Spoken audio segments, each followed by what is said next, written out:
Perkenalkan, nama saya Marisa Armani dengan NIM 2024-7005 yang akan menjelaskan PSAK 1, Bab 1, dan Bab 2. Berikut materi yang akan saya sampaikan. Bab 1 yaitu tujuan pelaporan keuangan bertujuan umum. Tujuan dari pelaporan keuangan bertujuan umum adalah untuk memberikan informasi keuangan tentang entitas pelapor yang bermanfaat bagi investor, kreditor, dan pemberi pinjaman dalam pengambilan keputusan terkait penyediaan sumber daya. Nah, pelaporan keuangan ini membantu menilai prospek arus kas masa depan dan pewali kelolaan manajemen atas sumber daya entitas. Berikut kegunaan dan keterbatasannya. Yang pertama, laporan keuangan jadi sumber utama informasi karena sebagian besar pengguna tidak bisa minta data langsung. Lalu yang kedua, fokus pada kebutuhan umum pengguna utama, meskipun ada pihak lain seperti regulator atau publik yang juga bisa memanfaatkan. Tidak menyediakan semua info, jadi perlu dilengkapi dari sumber lain kayak ekonomi, industri, dan politik. Lalu yang terakhir, tidak menunjukkan nilai entitas secara langsung, tapi memberi dasar untuk memperkirakan nilai.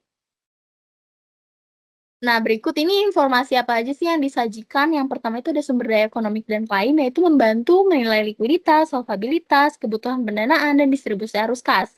Lalu yang kedua ada perubahan sumber daya dan lain. Dari kinerja keuangan seperti pendapatan, beban, laba, atau rugi dari peristiwa lain kayak penerbitan utang atau ekuitas. Lalu yang ketiga, kinerja keuangan berdasarkan basis aktual, yaitu mencatat transaksi saat terjadi, lebih relevan daripada kas aja. Lalu yang kedua ini dari arus kas untuk menilai kemampuan menghasilkan kas dan aktivitas pendanaan. Nah, yang keempat ini efisiensi dan efektivitas manajemen. Untuk menilai bagaimana sih manajemen ini menggunakan sumber dayanya serta memprediksi kinerja perusahaan di masa depan. Nah, selanjutnya ini kita masuk ke bab 2 yaitu karakteristik kualitatif informasi keuangan yang berguna. Nah, karakteristik kualitatif fundamentalnya yang pertama ini relevansi. Informasi relevan jika dapat memengaruhi keputusan pengguna. Memiliki nilai prediktif yaitu membantu memprediksi hasil masa depan atau nilai konfirmatori yaitu memberi umpan balik atau evaluasi. Lalu materialistik yaitu informasi dianggap penting atau material jika penghilangan atau salah saji dapat memengaruhi keputusan. Lalu yang kedua, representasi tepat. Informasi harus menggambarkan fenomena ekonomi secara benar, tidak hanya bentuk hukumnya. Syarat representasi yang tepat adalah lengkap, yaitu semua informasi yang diperlukan tersedia. Yang kedua, netral atau tidak bias. Yang ketiga, bebas dari kesalahan. Proses penyusunan benar meski tetap ada estimasi. Nah, yang ini ada karakteristik kualitatif peningkat.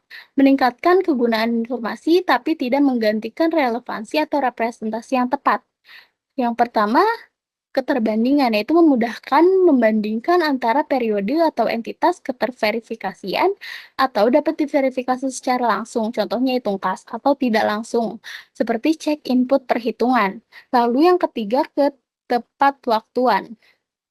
Ketersediaan pada saat dibutuhkan agar tetap berguna, lalu yang terakhir keterpahaman atau disajikan jelas dan ringkas agar mudah dipahami, walau topik kompleks tetap tidak boleh dihilangkan.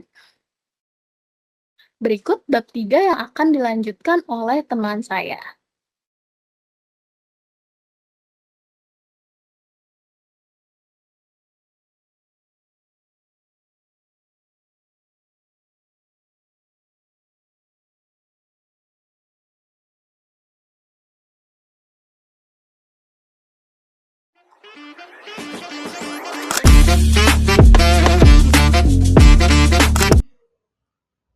Perkenalkan, nama saya Alia Zulfa Hanifah dengan NIM 2024-711. Saya akan melanjutkan pembahasan mengenai PSAK 1, yaitu adalah bab 3, laporan keuangan dan entitas pelapor. Kemudian, saya akan membahas mengenai bab 4, yaitu unsur-unsur laporan keuangan. Saya akan menjelaskan lebih lanjut di dalam PPT yang telah saya siapkan sebelumnya. Pertama, kita akan membahas mengenai bab 3, laporan keuangan dan entitas pelapor. Di sini aku akan membahas mengenai tujuan laporan keuangan, yaitu adalah supaya pengguna seperti investor, kreditor, dan lain-lain bisa dapat informasi yang berguna tentang posisi keuangan dan kinerja perusahaan. Namun lebih jelasnya, tujuan laporan keuangan ini sendiri untuk menyediakan informasi keuangan seperti aset, liabilitas, ekuitas, dan pendapatan, kemudian juga beban dalam suatu entitas. Informasi ini bermanfaat bagi investor, kreditor, maupun pihak lain untuk menilai prospek arus kas di masa depan dan bagaimana manajemen menggunakan sumber daya yang ada. Selanjutnya, aku akan membahas informasi keuangan yang disajikan dalam beberapa bentuk laporan. Yang pertama, ada neraca, yaitu menunjukkan posisi keuangan sekarang, yang dimaksud adalah apa yang dimiliki dan apa yang harus dibayar. Jadi dalam neraca ini akan menunjukkan apa saja sih aset, liabilitas, dan ekuitas yang dimiliki perusahaan pada saat tertentu. Yang kedua, ada laporan laba rugi yang menunjukkan performa usaha, yaitu beberapa untung rugi dalam periode tertentu. Untuk lebih jelasnya, laporan laba rugi menyajikan kinerja keuangan berupa pendapatan dan beban selama periode tertentu. Yang ketiga, catatan tambahan, yaitu penjelasan detail dan hal-hal lain yang belum bisa masuk laporan utama. Apa saja tuh kira-kira di dalam catatan tambahan tersebut? Yaitu ada berisi penjelasan detail mengenai aset, liabilitas, risiko, arus kas, distribusi kepada pemegang ekuitas, serta metode dan asumsi yang digunakan dalam penyusunan laporan. Sekarang kita lanjut ke pembahasan periode pelaporan, perspektif, dan asumsi kelangsungan usaha dalam laporan keuangan. Di sini bisa lihat di slide, periode pelaporan terdiri dari 4 poin utama. Yang pertama, periode pelaporan. Laporan keuangan itu selalu disusun untuk jangka waktu tertentu, misalnya 1 tahun atau per kuartal. Nah, dalam kerangka konseptual, laporan ini memberikan informasi tentang aset, liabilitas, serta ekuitas yang ada pada akhir periode, juga tentang pendapatan dan beban yang terjadi selama periode tersebut. Lalu yang kedua, ada informasi komparatif. Di sini, supaya pengguna laporan bisa menilai tren dan perubahan, laporan keuangan harus menyajikan data pembanding, minimal periode sebelumnya. Jadi, nggak bisa nih hanya menampilkan angka satu periode aja. Lalu yang ketiga, informasi estimasi masa depan. Di sini, laporan keuangan juga bisa memuat estimasi mengenai aset atau liabilitas yang diakui maupun tidak diakui, serta estimasi penghasilan dan beban di masa depan. Contohnya, ada cadangan rugi, arus kas, atau estimasi nilai wajar. Lalu yang keempat, ada peristiwa setelah periode laporan. Jadi kalau ada kejadian setelah tutup buku yang masih relevan, maka hal itu wajib diungkapkan. Misalnya, ada peristiwa yang menimbulkan resiko baru atau memengaruhi posisi keuangan perusahaan. Lalu poin berikutnya adalah perspektif. Jadi dari segi perspektif, laporan keuangan selalu disusun dari sudut pandang perusahaan secara keseluruhan, bukan hanya dari pihak tertentu. Jadi semua informasi yang disajikan tujuannya untuk memberikan gambaran menyeluruh bagi para pengguna laporan, baik investor, kreditur, maupun pihak lainnya. Lalu poin yang ketiga, ada asumsi kelangsungan usaha. Kemudian di sini saat laporan keuangan disusun, selalu diasumsikan bahwa perusahaan akan terus beroperasi di masa depan. Namun, kalau ada perusahaan ternyata berniat menghentikan usahanya atau bahkan melakukan likuidasi, maka laporan keuangan harus menjelaskan dasar lain yang digunakan. Misalnya, menggunakan basis likuidasi bukan lagi kelangsungan usaha. Selanjutnya, aku akan menjelaskan tentang entitas pelapor dalam laporan keuangan. Pertama, mari kita pahami dulu apa itu entitas pelapor. Entitas pelapor adalah entitas yang diwajibkan atau memilih untuk menyusun laporan keuangan. Entitas itu bisa berupa entitas tunggal atau gabungan dari beberapa entitas. Penting untuk dicatat bahwa entitas pelapor tidak selalu berarti entitas legal secara hukum. Kalau kita lihat di slide, jenis entitas pelapor mencakup 3 bentuk. Yang pertama, laporan keuangan konsolidasian. Yang kedua, laporan keuangan entitas induk. Dan yang ketiga, laporan keuangan gabungan. Nah, kaitannya dengan ini, kalau entitas induk tidak memiliki anak perusahaan, maka laporan keuangan biasanya dipakai adalah laporan konsolidasian yang menggabungkan induk dan anak sebagai satu kesatuan. Tapi, kalau hanya induknya saja yang menyusun laporan, maka disebut laporan entitas induk atau laporan tidak dikonsolidasikan. Selanjutnya, kita masuk ke batas entitas pelapor. Batas ini ditentukan agar laporan bisa benar-benar mewakili aktivitas ekonomi secara menyeluruh. Ada 3 hal yang harus diperhatikan. Pertama, memberikan gambaran aktivitas ekonomi yang lengkap. Kedua, mencakup kegiatan ekonomi netral. Ketiga, ada penjelasan jelas mengenai batas entitas pelapor. Intinya, batas ini dibuat supaya laporan keuangan tidak parsial, melainkan mencerminkan realitas ekonomi yang relevan. Sekarang, kita masuk ke laporan keuangan konsolidasian. Slide menunjukkan bahwa laporan ini memberikan informasi menyeluruh tentang aset, liabilitas, ekuitas, pendapatan, dan beban, baik dari induk maupun anak. Informasi konsolidasian ini sangat penting bagi investor dan pemberi pinjaman, karena menunjukkan posisi serta prospek grup perusahaan secara keseluruhan. Hal ini juga ditegaskan dalam teks, bahwa laporan konsolidasian membantu investor menilai arus kas masa depan grup, bukan hanya satu entitas saja. Sebaliknya, laporan keuangan tidak konsolidasian hanya memberikan informasi tentang induk saja, tanpa memasukkan anak perusahaan. Informasi ini sering dianggap tidak cukup untuk memenuhi kebutuhan investor atau kreditur. Karena itu, laporan konsolidasian lebih diprioritaskan. Namun, laporan tidak konsolidasian masih bisa digunakan sebagai tambahan untuk memberikan gambaran khusus tentang posisi induk sendiri. Jadi, bisa kita simpulkan bahwa entitas pelapor adalah pihak yang menyusun laporan keuangan, yang bisa berupa entitas tunggal, induk, atau gabungan. Tapi, untuk memenuhi kebutuhan informasi investor, laporan konsolidasian lebih utama karena menggambarkan posisi grup secara utuh. Oke, slide selanjutnya, bab ini membahas mengenai unsur-unsur laporan keuangan, yaitu aset dan liabilitas. Jadi, aset itu bukan sekedar barang atau kas, tapi intinya adalah sumber daya ekonomi. Dalam kerangka konseptual disebutkan kalau aset harus punya potensi manfaat ekonomi. Misalnya, bisa menghasilkan arus kas, mengurangi kewajiban, atau dipakai untuk produksi barang dan jasa. Jadi contoh detailnya itu seperti menerima kas, menukar dengan pihak lain, menyewakan, atau bahkan menggunakan hak kekayaan intelektual. Jadi tidak bisa terbatas hanya benda fisik. Kemudian di sini poin ketiga, aset harus dikendalikan entitas dan bisa memberikan manfaat saat ini maupun masa depan. Nah, aspek dikendalikan ini penting. Artinya, entitas punya hak untuk menggunakan sumber daya tersebut dan mencegah pihak lain untuk menggunakannya. Misalnya, hak pakai, hak sewa, atau kepemilikan legal yang membuat entitas bisa mengatur penggunaannya. Kemudian, unsur liabilitas. Di poin pertama, kewajiban kini entitas untuk mengalihkan sumber daya ekonomi akibat peristiwa masa lalu. Liabilitas itu intinya adalah utang dalam arti luas.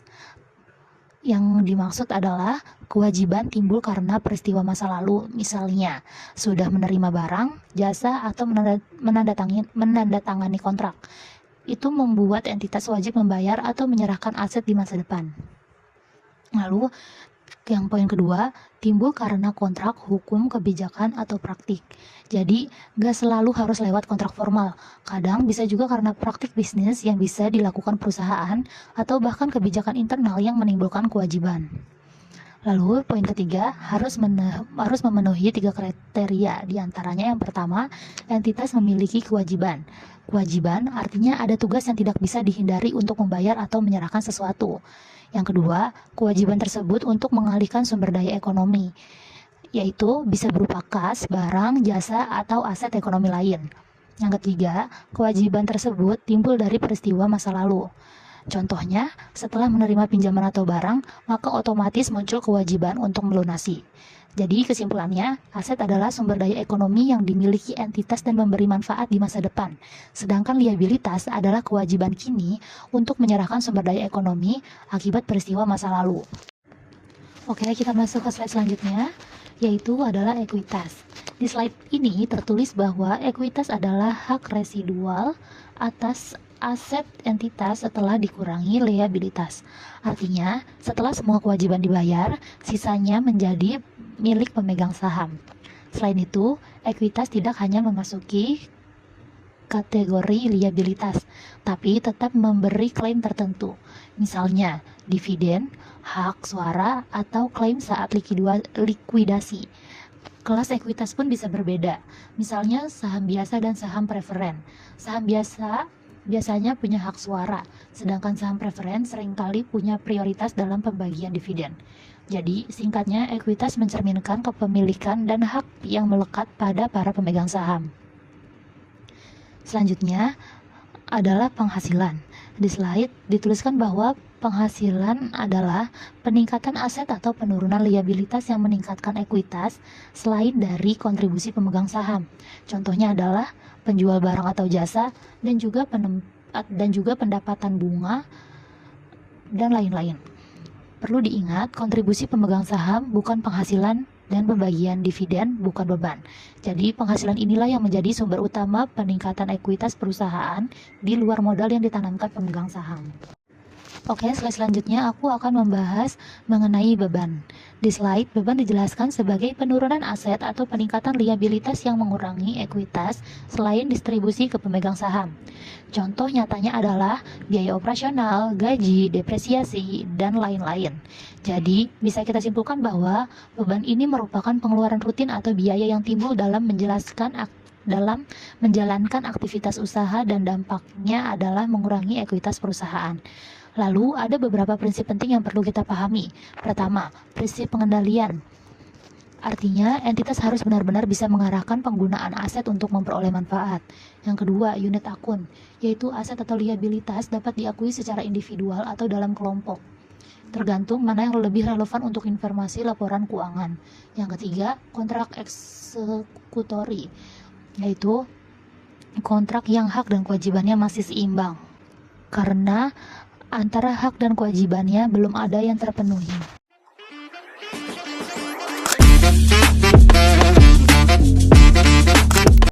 Perkenalkan, nama saya Belinda Dwi Maharani dengan NIM 2024-779. Selanjutnya, saya akan menjelaskan materi terkait pengakuan dan penghentian pengakuan serta pengukuran. Selanjutnya, kita akan membahas terkait pengakuan dan penghentian pengakuan. Pengakuan atau recognition artinya adalah proses mencatat suatu item seperti aset, liabilitas, ekuitas, pendapatan, atau beban ke dalam laporan keuangan dengan jumlah tertentu. Kalau sudah diakui, item itu bisa muncul dalam laporan posisi keuangan atau laporan laba rugi. Nah, setiap pengakuan itu ada pasangannya. Kalau satu akun diakui atau berubah, pasti ada akun lain yang juga berubah. Contohnya, saat kita menerima pembayaran dari customer atas penjualan, aset kita akan bertambah dong di bagian cash dan pendapatan kita juga akan bertambah di bagian sales revenue.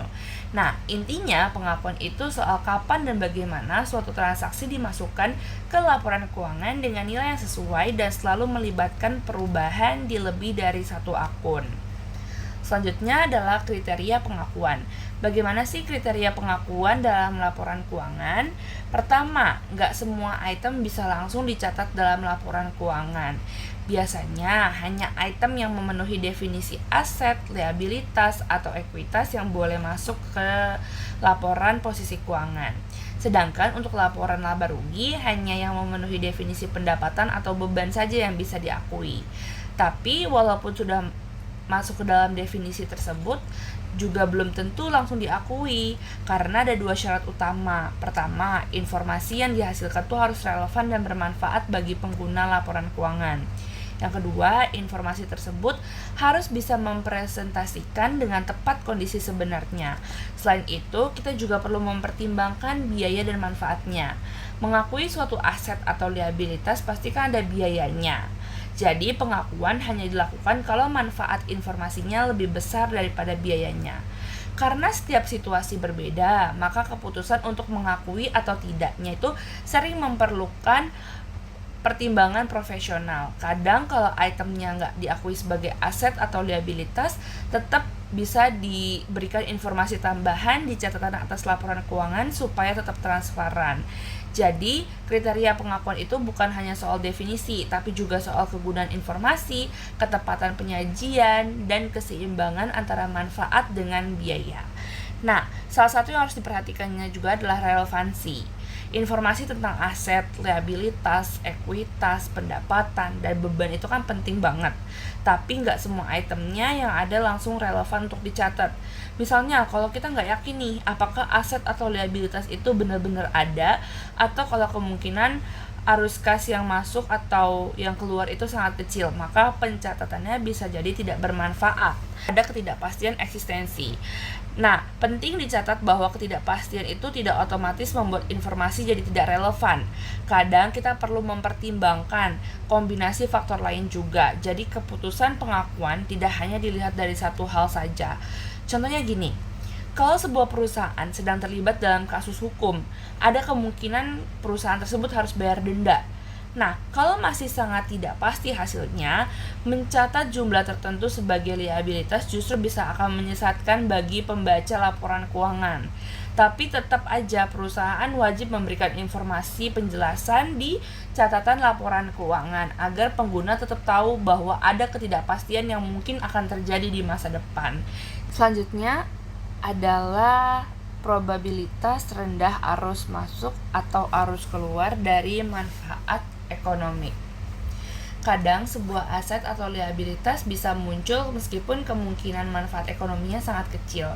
Misalnya ada peluang perusahaan dapat keuntungan atau kerugian dari suatu peristiwa, tapi probabilitasnya rendah banget nih. Nah, dalam kasus seperti ini, informasi yang paling berguna biasanya bukan angka atau nominal pastinya, tapi penjelasan tambahan di catatan laporan keuangan.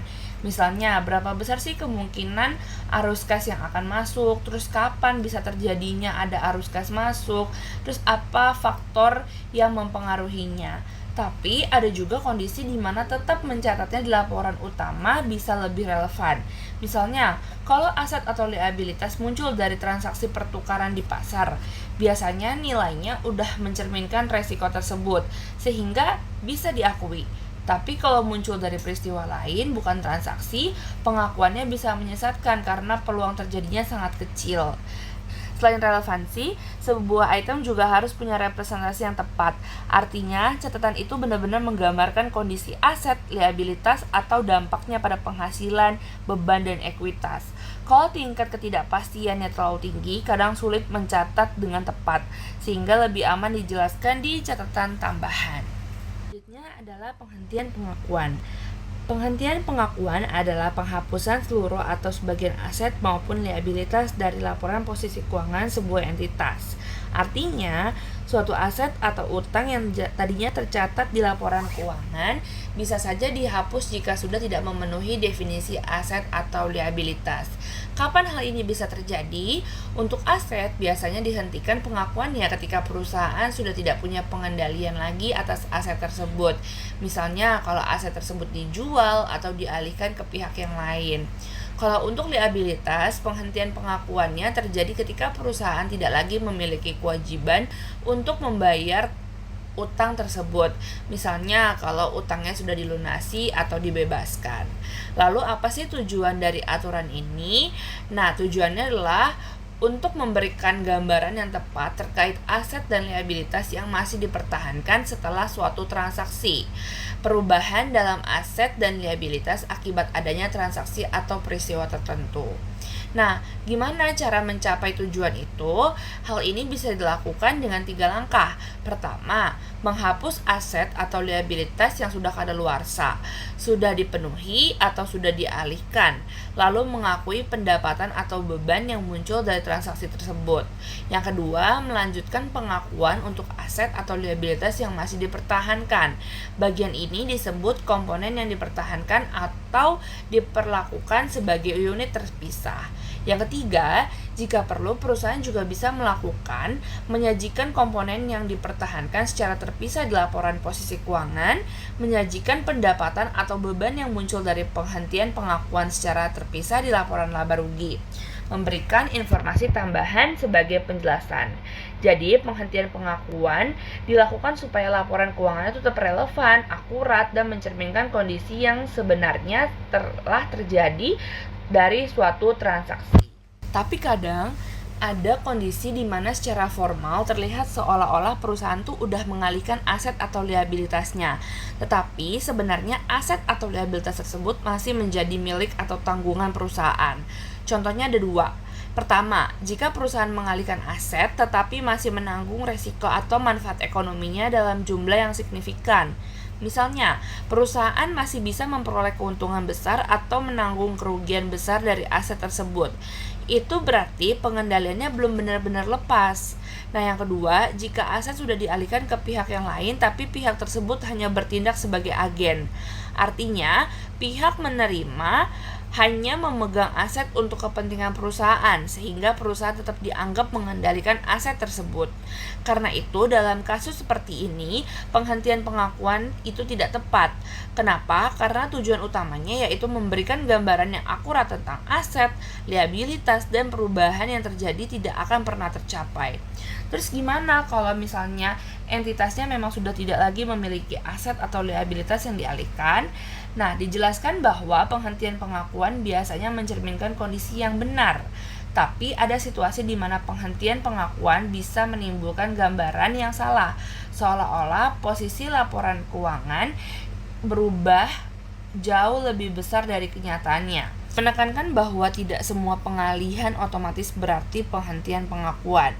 Kita perlu menilai apakah kontrol, manfaat, atau resikonya masih melekat. Jika iya, maka penghentian pengakuan tidak boleh dilakukan supaya laporan keuangan tetap menggambarkan kondisi yang sebenar-benarnya. Tapi kadang pertanyaan tentang penghentian pengakuan muncul kalau suatu kontrak diubah. Misalnya, kontrak yang awalnya memberikan hak atau kewajiban tertentu, terus diubah sehingga hak atau kewajiban itu berkurang, hilang, atau bahkan diganti dengan yang baru. Nah, kalau kasusnya seperti ini, kita perlu mempertimbangkan nih, unit mana yang paling berguna untuk menggambarkan kondisi aset dan liabilitas setelah kontrak dimodifikasi. Ada ketiga kemungkinan dalam situasi. Pertama, modifikasi hanya menghilangkan hak atau kewajiban lama. Kalau ini yang terjadi, maka kita merujuk ke aturan sebelumnya untuk menentukan apakah hak atau kewajiban itu harus dihentikan pengakuannya. Yang kedua, modifikasi hanya menambahkan hak atau kewajiban baru.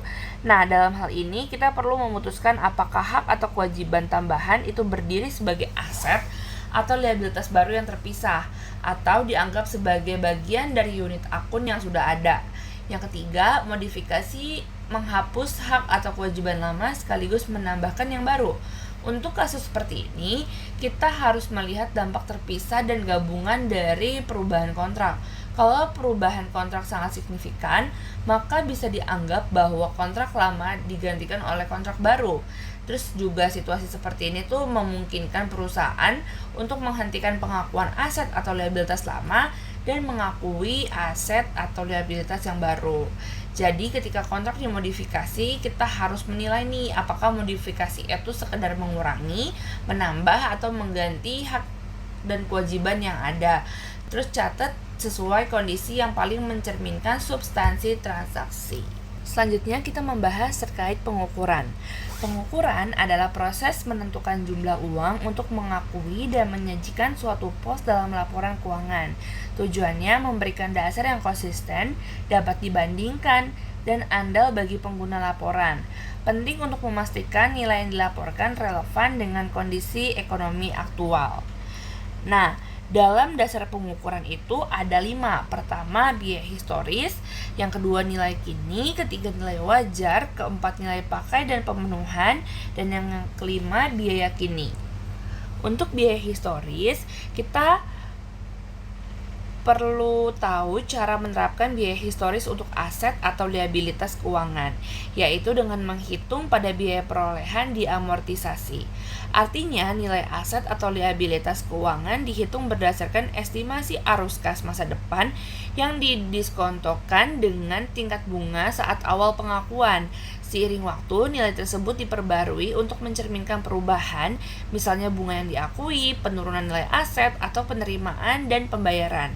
Jadi, metode ini lebih menekankan pada nilai awal transaksi ditambah menyesuaikan dari waktu ke waktu. Kalau nilai kini, itu pengukuran nilai kini memberikan informasi moneter dengan memperhitungkan kondisi terkini pada tanggal pengukuran. Jadi nilainya bisa berubah-ubah karena memperhitungkan estimasi arus kas terbaru dan faktor ekonomi lainnya. Beda dengan biaya historis yang berbasis harga transaksi awal. Nilai kini tidak didasarkan pada harga perolehan, melainkan pada perhitungan arus kas dan diskonto yang selalu diperbaharui. Dengan begitu, nilai kini lebih mencerminkan kondisi keuangan yang aktual. Yang ketiga ada nilai wajar. Nilai wajar adalah harga yang akan diterima jika kita menjual suatu aset atau yang harus dibayar untuk mengalihkan suatu liabilitas. Dalam transaksi normal di pasar pada tanggal pengukuran, konsep ini melihat dari sudut pandang pelaku pasar, bukan dari sudut pandang perusahaan aja. Kalau ada pasar aktif, nilai wajar bisa langsung ditentukan dari harga yang ada di pasar. Tapi kalau tidak ada, maka digunakan teknik perhitungan seperti menghitung arus kas masa depan dengan mempertimbangkan estimasi jumlah dan waktu arus kas, tingkat ketidakpastian, nilai waktu uang, premi risiko, serta faktor lainnya. Intinya, nilai wajar mencoba menampilkan harga yang paling masuk akal seandainya transaksinya benar-benar dilakukan. Selanjutnya nilai pakai. Kalau nilai pakai itu adalah nilai kini dari arus kas masa depan yang diharapkan dari penggunaan suatu aset, termasuk dari pelepasan aset tersebut di akhir masa pakainya. Jadi, kita tidak hanya melihat harga beli atau harga jual aset, tetapi lebih ke berapa manfaat ekonomis yang bisa dihasilkan di masa depan. Contohnya, sebuah mesin mungkin dibeli 500 juta, tapi yang penting adalah berapa banyak arus kas masuk yang bisa dihasilkan mesin tersebut selama digunakan. Nilai pakai inilah yang sering digunakan ketika perusahaan melakukan uji penurunan nilai aset. Nah, kalau pemulihan itu berhubungan dengan liabilitas. Dasarnya adalah berapa jumlah kas yang dibutuhkan perusahaan untuk menyelesaikan kewajiban di masa depan, termasuk biaya langsung yang terkait. Contohnya, kalau perusahaan kasih garansi produk selama 2 tahun, maka perusahaan kan perlu mengestimasikan nih berapa sih biaya perbaikan atau pergantian yang mungkin akan terjadi atau timbul. Nah, jumlah kas yang diperkirakan untuk memenuhi garansi itulah yang disebut biaya pemenuhan. Kalau biaya kini itu adalah biaya yang harus dikeluarkan jika perusahaan membeli kembali aset yang sama pada saat itu, atau jumlah kas yang dibutuhkan untuk melunasi kewajiban pada saat ini. Contohnya, perusahaan memiliki persediaan barang yang dulu dibeli 50.000 per unit, sekarang harga pasar barang yang sama naik jadi 60.000. Kalau menggunakan dasar biaya kini, maka nilai persediaan yang dilaporkan adalah 60.000, bukan harga belinya. Nah, kita juga bisa melihat faktor yang akan dipertimbangkan ketika memilih dasar pengukuran, seperti relevansinya, karakteristik aset atau liabilitas, kontribusi untuk arus kas masa depan, representasi cepat, karakteristik kualitatif peningkat dan kendala biaya, biaya perolehan, nilai kini, faktor khusus untuk pengukuran awal, dan lebih dari satu pengukuran lainnya. Selanjutnya, terkait pengukuran ekuitas. Pertama, perlu dipahami bahwa ekuitas itu tidak diukur secara langsung. Ekuitas itu dihitung dengan cara yang sangat sederhana, yaitu total aset yang diakui dikurangi dengan total liabilitas yang diakui. Jadi, angka ekuitas itu sebenarnya hanya hasil perhitungan selisih, bukan angka yang berdiri sendiri. Kedua, penting untuk dicatat bahwa jumlah ekuitas dalam laporan keuangan tidak sama dengan nilai pasar perusahaan. Misalnya, angka ekuitas tidak sama dengan harga saham di pasar, juga tidak sama dengan jumlah uang yang bisa diperoleh jika seluruh aset dijual lalu semua utang dilunasi. Jadi, ekuitas di laporan keuangan itu hanya mencerminkan book value, bukan market value. Nah, ketiga, meskipun total ekuitas dihitung tidak langsung, beberapa komponennya bisa diukur secara langsung kok. Contohnya, modal di sektor pemegang saham atau laba ditahan. Tapi, tidak semua komponen bisa diukur secara jelas, sehingga total ekuitas tetap hanya sebagai hasil selisih antara aset dan liabilitas. Terakhir, ekuitas itu bisa positif atau negatif. Kalau aset lebih besar dari liabilitas, ekuitasnya akan positif. Tapi jika liabilitasnya lebih besar dari aset, ekuitas bisa menjadi negatif. Kondisi ini menunjukkan bahwa posisi ekuitas sangat tergantung dari apa saja aset dan liabilitas yang diakui oleh perusahaan. Selanjutnya, teknik pengukuran berdasarkan arus kas. Kadang ada situasi di mana suatu nilai tidak bisa diukur atau diobservasi secara langsung. Dalam kondisi seperti ini, kita bisa menggunakan teknik pengukuran berbasis arus kas. Jadi, kita memperkirakan nih nilai aset atau liabilitas dengan cara menghitung arus kas yang diharapkan di masa depan. Tapi perlu diingat, teknik arus kas ini bukan dasar pengukuran, tapi hanya alat untuk menerapkan dasar pengukuran tertentu, misalnya nilai wajar. Nah, penggunaan teknik arus kas ini tuh memperhitungkan ketidakpastian. Misalnya, kapan arus kas akan masuk, berapa jumlahnya, dan apakah perusahaan sanggup memenuhi kewajibannya. Inilah yang disebut resiko kredit. Faktor-faktor ini membuat hasil pengukuran bisa berbeda-beda antar entitas, sehingga laporan keuangan bisa lebih sulit dibandingkan secara langsung. Karena tidak ada estimasi tunggal yang bisa menggambarkan seluruh rentang hasil, terkadang perlu juga menyajikan informasi tambahan tentang variasi hasil yang mungkin terjadi. Hal ini agar laporan keuangan tetap relevan dan transparan.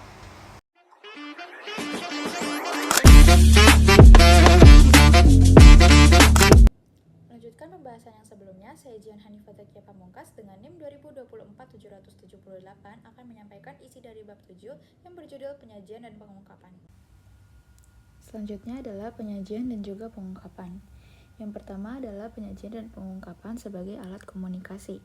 Penyajian dan pengungkapan dalam laporan keuangan adalah sarana komunikasi entitas pelapor untuk menyampaikan informasi tentang aset, liabilitas, ekuitas, penghasilan, dan juga beban. Agar efektif, informasi harus relevan, jelas, dan dapat dibandingkan. Maka dari itu, penyajian itu perlu fokus pada tujuan dan prinsip, lalu mengklasifikasikan item yang serupa dan memisahkan yang berbeda, serta mengagregasi data secukupnya tanpa detail yang berlebihan. Setelah itu, keputusan terkait penyajian dan pengungkapan juga harus mempertimbangkan keseimbangan antara manfaat informasi bagi pengguna dan biaya penyediaannya.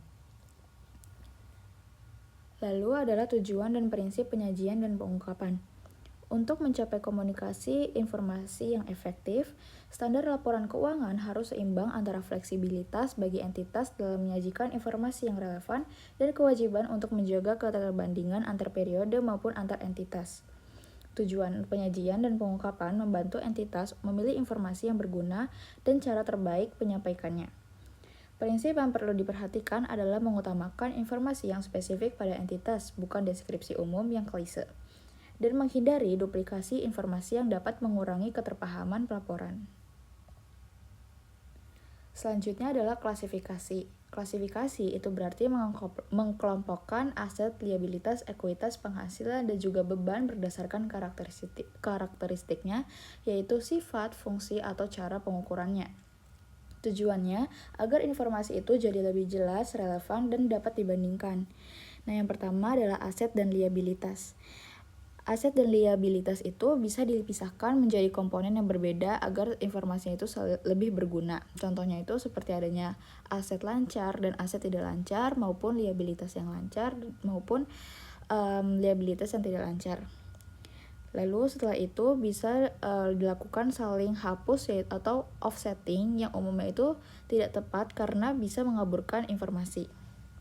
Lalu selanjutnya adalah ekuitas. Komponen ekuitas itu perlu diklasifikasikan terpisah bila ada perbedaan karakteristik atau aturan hukum tertentu. Misalnya cadangan yang hanya bisa didistribusikan jika memenuhi syarat. Selanjutnya adalah penghasilan dan juga beban, yang dapat diklasifikasikan berdasarkan unit akun atau komponennya. Contoh pemisahan bunga dari perubahan nilai aset. Selanjutnya adalah laba rugi dan juga OCI. Dalam kondisi tertentu, standar itu bisa mengatur agar sebagian penghasilan atau beban dicatat di OCI untuk memberikan gambaran yang relevan atau representasi yang lebih tepat. Lalu selanjutnya adalah agregasi. Agregasi berarti menggabungkan aset, liabilitas, ekuitas, penghasilan, atau beban yang memiliki karakteristik yang sama dalam satu klasifikasi. Tujuannya itu untuk merangkum detail agar lebih mudah dipahami, tapi harus seimbang supaya tidak terlalu detail maupun terlalu digabung sehingga informasi yang pentingnya itu hilang. Tingkat agregasi itu tuh berbeda-beda. Misalnya itu ada laporan utama yang lebih ringkas, sedangkan detailnya itu dijelaskan di catatan laporan keuangan. Selanjutnya adalah konsep modal dan juga pemeliharaan modal. Konsep modal sendiri itu ada modal keuangan dan juga modal fisik. Modal keuangan itu merupakan aset neto atau ekuitas, yaitu uang atau daya beli yang diinvestasikan. Model keuangan ini tuh akan cocok jika pengguna laporan itu fokus pada pemeliharaan modal nominal atau daya beli modal. Lalu selanjutnya adalah modal fisik. Modal fisik itu kapasitas produktif entitas, misalnya itu adalah output perharinya. Nah, modal fisik ini tuh cocok jika pengguna lebih peduli pada kemampuan usaha entitas. Selanjutnya adalah konsep pemeliharaan modal dan penetapan laba.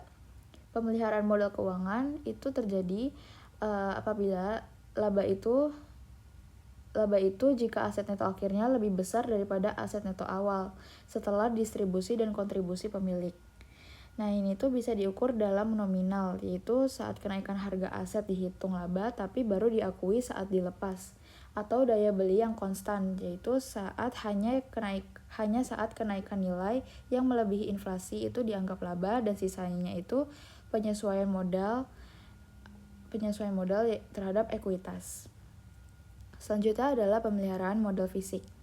Laba itu terjadi jika kapasitas produk akhir lebih besar dari kapasitas awal. Perubahan harga yang mempengaruhi aset dan liabilitas dipandang sebagai penyesuaian modal masuk ekuitas, bukan laba. Selanjutnya adalah penyesuaian pemeliharaan modal. Revaluasi atau penyajian kembali aset dan liabilitas dapat menaikkan atau menurunkan ekuitas. Walaupun perubahan tersebut memenuhi definisi penghasilan dan juga beban, dalam konsep pemeliharaan modal tertentu, perubahan itu nggak dicatat di laporan laba rugi, melainkan dimasukkan ke ekuitas sebagai penyesuaian pemeliharaan modal atau cadangan revaluasi.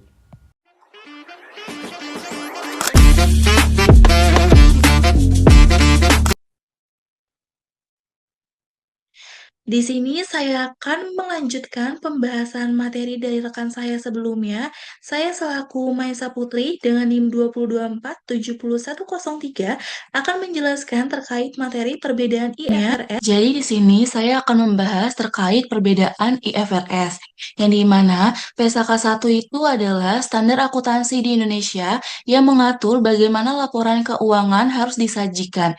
Jadi PSAK 1 ini tuh sebenarnya mengadopsi penuh dari IAS 1 atau International Accounting Standard 1, yaitu standar internasional tentang penyajian laporan keuangannya.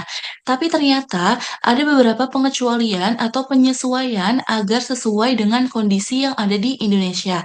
Yang dimana perbedaannya, yang pertama berdasarkan IAS 1 paragraf 1 tentang tujuan, jadi di PSAK 1 ini Indonesia tuh menambahkan kalimat bahwa yang dimaksud adalah laporan keuangan yang sebagaimana sudah kita kenal. Jadi ada penekanan tambahan agar sesuai istilah yang berlaku di Indonesia. Terus yang kedua, itu terdapat IAS 1 paragraf 2 tentang ruang lingkup, yang dimana di Indonesia itu ditambahkan ketentuan bahwa PSAK 1 itu tidak berlaku untuk entitas syariah. Karena entitas syariah itu udah diatur sendiri dalam PSAK 101, yang dimana berisikan penyajian laporan keuangan syariah. Jadi laporan bank syariah atau perusahaan syariah itu pakai standar yang berbeda. Terus selanjutnya yang ketiga, itu terdapat pedoman implementasi dari IAS 1 tentang ilustrasi laporan posisi keuangan. Nah, yang dimana di Indonesia ini contohnya kita akan menyesuaikan dengan kebiasaan penyajian laporan posisi keuangan yang berlaku di Indonesia. Jadi, urutan akun-akunnya, cara penempatan aktiva dan kewajiban diselaraskan dengan praktik yang umum di Indonesia. Yang dimana untuk yang digambar sini adalah berdasarkan PSAK. Jadi dia terlebih dahulu itu liabilities dibandingkan ekuitasnya. Sedangkan berdasarkan IAS itu terlebih dahulu ekuitas baru liabilities. Jadi kenapa di PSAK 1 tuh liabilities lebih dahulu daripada ekuitas? Karena liabilities ini tuh kan adalah suatu kewajiban atau suatu utang yang harus dibayar terlebih dahulu. Oleh sebab itulah liabilities terlebih dahulu dibandingkan ekuitasnya. Selanjutnya di sini adalah pernyataan standar akuntansi keuangan 1 penyajian laporan keuangan. Jadi, penyajian laporan keuangan itu adalah aturan dasar tentang bagaimana perusahaan harus membuat dan menampilkan laporan keuangannya. Hal ini penting karena laporan keuangan dari satu perusahaan bisa kita pakai untuk membandingkan perusahaan lain atau dengan tahun-tahun sebelumnya. Jadi, di sini isi dari aturan PSAK 1 itu adalah yang pertama, adanya tujuan utama PSAK 1, yaitu dia itu akan memberikan dasar agar laporan keuangan perusahaan itu bisa seragam, mudah dipahami, dan bisa kita bandingkan dengan baik antara perusahaan maupun antara periode. Jadi di sini akan memberikan informasi tentang posisi keuangan, yaitu harta, utang, modal, laba rugi, dan juga arus kas perusahaan. Jadi laporan keuangan ini tuh akan digunakan untuk sarana komunikasi kondisi perusahaan kepada pihak luar. Terus di sini, PSAK 1 tuh fokus pada bagaimana laporan itu ditata dan disajikan. Jadi, untuk laporan-pelaporan dari PSAK 1 ini tuh terdapat 5 laporan. Yang pertama itu adalah laporan posisi keuangan atau neraca, yang dimana laporan ini akan menunjukkan aset, liabilities, dan ekuitas pada akhir periode. Sedangkan yang kedua, laporan laba rugi dan penghasilan komprehensif lainnya, yang dimana di sini akan memperlihatkan tentang pendapatan, expense, keuntungan, kerugian selama periode tertentu. Selanjutnya di sini ada laporan arus kas atau cash flow, yang dimana di sini akan menunjukkan aliran kas itu masuk dan keluar sehingga kita tuh bisa melihat nih kemampuan perusahaan dalam menghasilkan kas. Dan selanjutnya di sini ada laporan perubahan ekuitas. Jadi kita akan menjelaskan bagaimana sih modal pemilik itu bisa berubah, mungkin dikarenakan laba yang ditahan, adanya tambahan modal, ataupun adanya pembagian dividen. Dan selanjutnya di sini yang terakhir ada catatan atas laporan keuangan.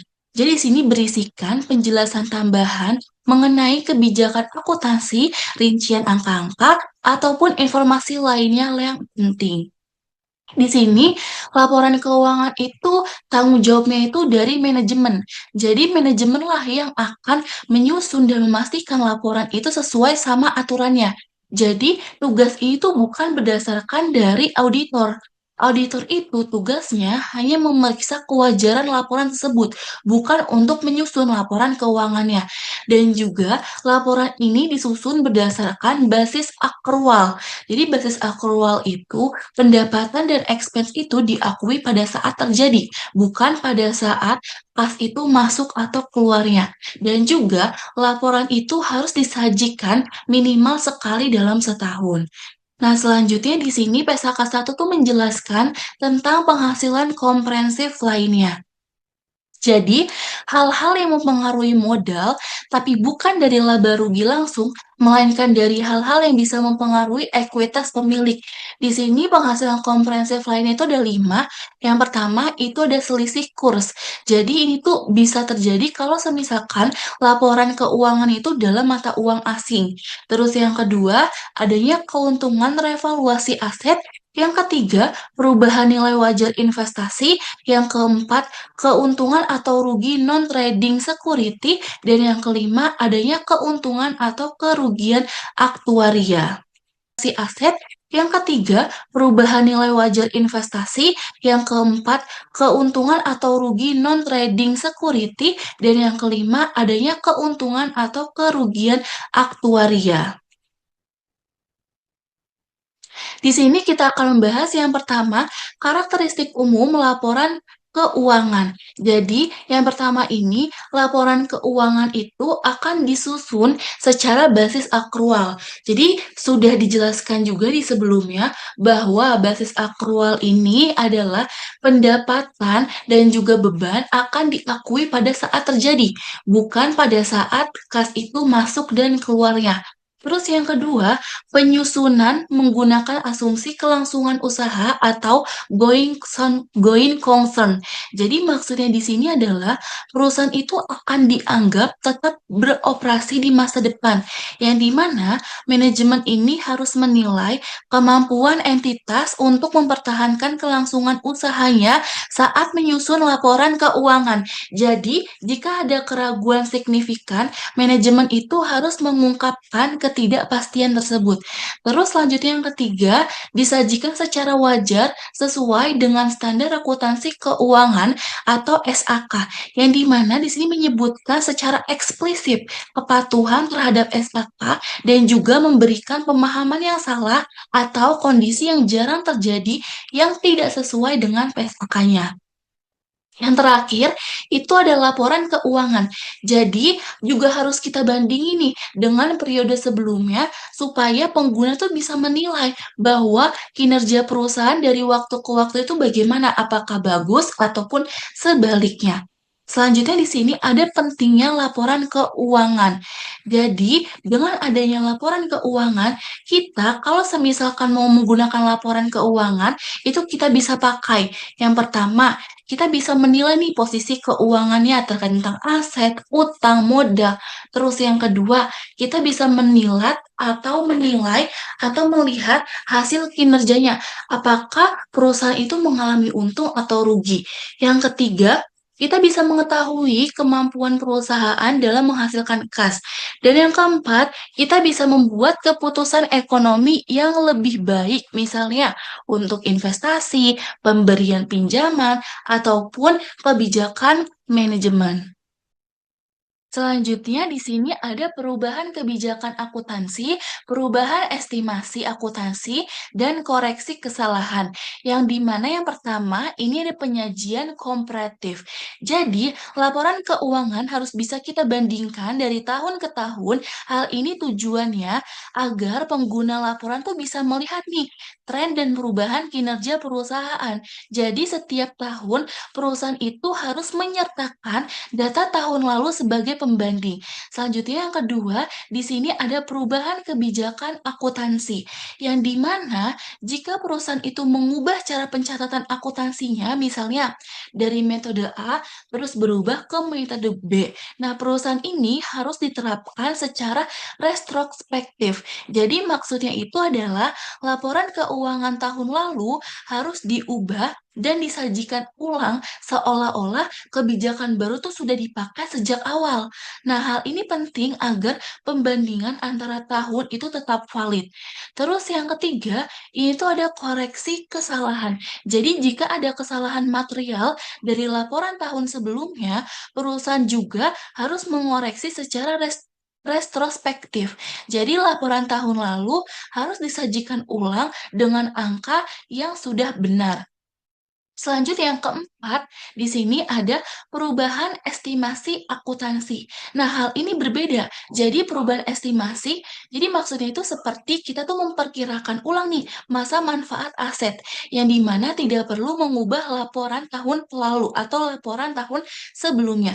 Dampaknya cukup dicatat pada laporan tahun ini dan tahun-tahun berikutnya. Nah, hal ini disebut dengan perilaku prospektif. Selanjutnya di sini ada konsentrasi penyajian, yang dimana pos-pos dalam laporan keuangan seperti kas, piutang, utang itu harus disajikan dengan cara yang konsisten dari periode ke periode. Hal ini memudahkan pembaca untuk membandingkan angka-angkanya. Nah, di sini ada pengecualian terdapat dua kondisi di mana entitas dapat mengubah cara penyajiannya. Yang pertama, jika perubahan tersebut itu menghasilkan informasi yang lebih relevan dan andal. Yang kedua, jika perubahan tersebut itu disyaratkan oleh PSAK lainnya. Selanjutnya, di sini terdapat informasi komparatif minimum dan juga tambahan. Jadi, hal itu sudah termasuk ke dalam catatan atas laporan keuangan yang komparatif. Nah, di sini informasi komparatif minimum itu maksudnya setiap entitas itu harus menyajikan laporan posisi keuangan, laporan laba rugi komprehensif, laporan perubahan ekuitas, dan juga laporan arus kas untuk 2 periode. Yang dimana laporan yang diwajibkan secara komprehensif ini itu ada beberapa laporan keuangan. Yang pertama ada laporan posisi keuangan atau neraca, yang kedua ada laporan laba rugi komprehensif, yang ketiga ada laporan perubahan ekuitas, yang keempat ada laporan arus kas, dan yang kelima ada catatan atas laporan keuangannya. Selanjutnya, kalau misalkan informasi komprehensif tambahan di sini maksudnya adalah jika entitas itu menerapkan kebijakan akuntansi secara retrospektif, jadi mengoreksi kesalahan material atau mereklasifikasi pos-pos dalam posisi keuangannya, entitas itu harus menyajikan laporan keuangan tambahan sebagai bagian dari komparatifnya. Selanjutnya di sini yaitu identifikasi dan komponen laporan keuangan. Jadi di sini ada identifikasi laporan yang dimana dokumen itu mewajibkan entitas untuk mengidentifikasi laporan itu secara jelas. Hal ini tujuannya agar laporan keuangan dapat dibedakan dari informasi lain dalam dokumen publikasi yang sama. Jadi kita itu akan memasukkan identifikasi entitas laporan, tanggal akhir periode, dan juga mata uang yang akan kita gunakan. Jadi misalnya nama entitas, jadi itu maksudnya adalah nama perusahaan yang membuat laporannya. Nah, sedangkan tanggal akhir periode maksudnya itu adalah tanggal laporan tersebut itu dibuat, misalnya 31 Desember 2025. Nah, sedangkan mata uang, itu mata uang yang akan kita gunakan, misalnya rupiah, US dollar, dan masih banyak lagi. Sedangkan tingkat pembulatan, jadi angka yang kita sajikan itu dalam ribuan ataupun jutaan. Selanjutnya di sini ada komponen lengkap, yang dimana entitas itu harus menyajikan satu set lengkap laporan keuangan, termasuk catatan atas laporan keuangan untuk setiap periode pelaporan. Hal ini tuh penting untuk perbandingan yang andal. Selanjutnya di sini ada struktur laporan posisi keuangan atau neraca, yang dimana di sini dia akan mengklasifikasikan aset dan liabilitasnya menjadi kategori jangka pendek dan juga jangka panjang. Jadi jangka pendek itu dia tuh relatif singkat, biasanya itu kurang dari 1 tahun, bisa harian, mingguan, ataupun bulanan, dan juga operasional itu dengan segera, di mana dia tuh fokus pada tugas-tugas spesifikasi untuk mencapai hasil yang cepat, dan juga potensi resikonya itu akan lebih tinggi, karena harganya itu bisa sangat fluktuatif dalam waktu singkat, terutama di pasar saham. Nah, kalau misalkan jangka pendek itu, ini kan terbagi ya menjadi aset jangka pendek dan juga liabilities jangka pendek. Kalau aset jangka pendek ini adalah aset yang diharapkan akan diubah menjadi uang tunai dalam waktu 1 tahun. Contohnya ada kas, piutang, dan persediaan barang, dan masih ada banyak lagi. Sedangkan liabilities jangka pendek ini adalah utang yang harus dibayar dalam waktu 1 tahun. Contohnya ada utang usaha, utang pajak, dan masih banyak lagi. Selanjutnya di sini yang kedua adalah jangka panjang. Jadi jangka panjang itu dia lebih dari 1 tahun, bisa bertahun-tahun ataupun puluhan tahun. Dan juga strategis dan berorientasi pada masa depan, yang dimana jangka panjang ini fokusnya pada visi besar, pertumbuhan, dan tujuan akhir. Serta resiko yang didapatin dari jangka panjang itu diminimalkan melalui perencanaan dan diversifikasi meskipun tetap ada ketidakpastian dalam pasarnya. Yang dimana jangka panjang terbagi menjadi dua, ada aset jangka panjang dan liabilities jangka panjang. Aset jangka panjang ini adalah aset yang digunakan perusahaan lebih dari 1 tahun. Contohnya ada land, building, mesin, dan kendaraan. Sedangkan selanjutnya liabilities jangka panjang ini adalah utang yang jatuh tempohnya itu lebih dari 1 tahun. Contohnya ada utang bank, dan masih banyak lagi. Jadi meskipun PSAK 1 itu tidak mengatur urutan atau format penyajian aset dan liabilitasnya, entitasnya itu harus menyajikan pos-pos tambahan, judul, dan subtotal jika hal tersebut relevan untuk memahami posisi keuangan perusahaan, contohnya dalam pengelompokan berdasarkan sifat ataupun fungsi aset dan liabilitiesnya.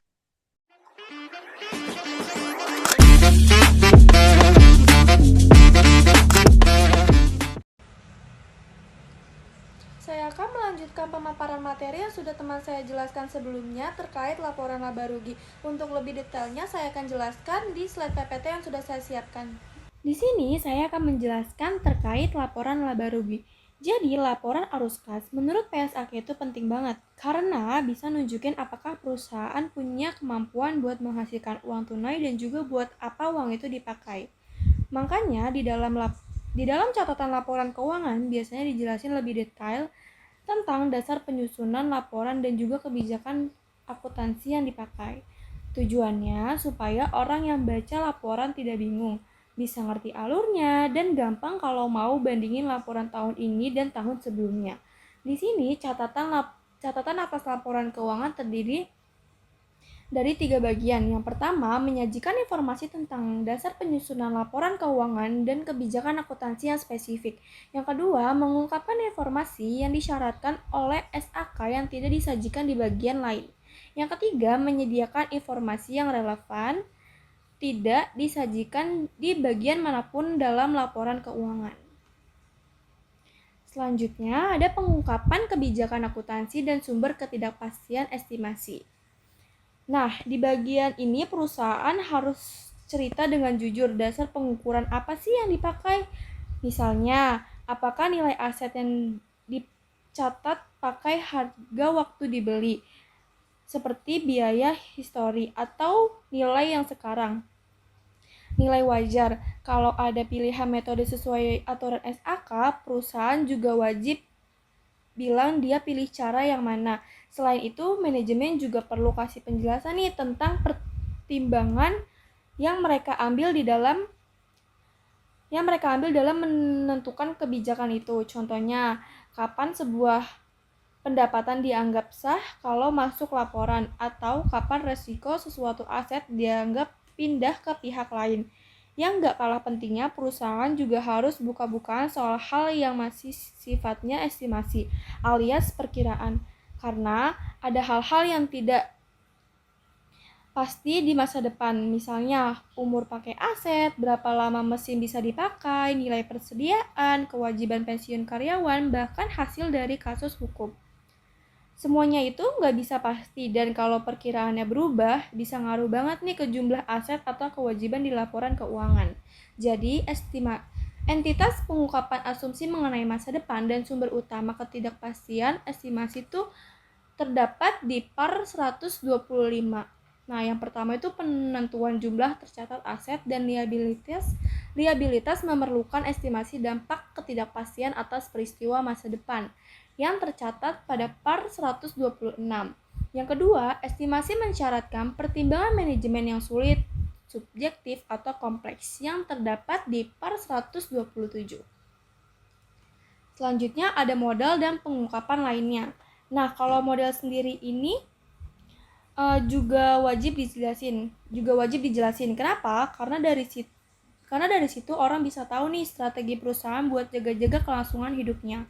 Apakah modalnya cukup dan bagaimana cara perusahaan ngatur struktur keuangannya. Informasinya biasanya lebih tujuan dan kebijakan manajemen dalam mengatur modal. Beberapa jumlah modal yang ada, apakah perusahaan nurut sama aturan regulator soal modal, dan apa akibatnya kalau ternyata nggak patuh. Jadi bagian modal ini sebenarnya nunjukin seberapa sehat dan aman kondisi perusahaan. Selanjutnya ada pengungkapan lainnya. Selain itu, ada juga info tambahan yang biasanya dicantumkan, misalnya alamat kantor pusat, bentuk hukum perusahaan, jenis usaha, siapa induk perusahaannya, sampai data umur lainnya biar pembaca laporan ini lebih kenal sama perusahaan itu. PSAK juga kasih panduan cara nulis catatan ini dan contoh-contohnya, termasuk kalau ada kondisi khusus, misalnya perusahaan gak memenuhi syarat dan modal minimum. Jadi intinya catatan atas laporan keuangan ini seperti di buku yang sudah dijelaskan. Biar laporan utama bisa lebih mudah dipahami, dia jelasin nih kenapa langkah-langkah di laporan keuangan bisa muncul seperti itu. Atas dasar hitungan apa yang masih berupa perkiraan, kondisi modalnya bagaimana, dan informasi tambahan yang lain tentang perusahaan. Di sini saya mengambil beberapa contoh terkait laporan laba rugi yang sudah tadi saya jelaskan sebelumnya. Laporan laba rugi ini bagian dari laporan keuangan yang menunjukkan kinerja perusahaan dalam satu periode, biasanya bulanan, triwulan, atau tahunan. Laporan ini memperlihatkan pendapatan yang diperoleh, beban yang ditanggung, serta laba atau rugi bersih yang dihasilkan. Beberapa struktur laporan laba rugi. Secara umum, laporan laba rugi ini disusun dengan urutan. Yang pertama itu ada pendapatan atau revenue, jumlah penerimaan dari penjualan barang atau jasa. Yang kedua ini adalah harga pokok penjualan atau bisa disebut HPP, biaya langsung untuk menghasilkan barang atau jasa. Yang ketiga ini adalah laba kotor atau bisa kita sebut juga gross profit, pendapatan dikurangi dengan HPP. Yang keempat ini ada beban operasi, meliputi beban penjualan, beban administrasi, beban umum, dan beban lainnya. Selanjutnya ada laba operasi, yaitu laba kotor dikurangi dengan beban operasional. Selanjutnya ada pendapatan dan beban lainnya. Contohnya pendapatan bunga, beban bunga, keuntungan, dan kerugian penjualan atau kerugian penjualan aset. Selanjutnya ada laba sebelum pajak, hasil dari laba operasi ditambah atau dikurang pendapatan dan beban lainnya. Selanjutnya ada pajak penghasilan, dan yang terakhir ada laba bersih atau bisa kita sebut net income. Inilah laba perusahaan setelah semuanya biaya dan pajak. Terima kasih.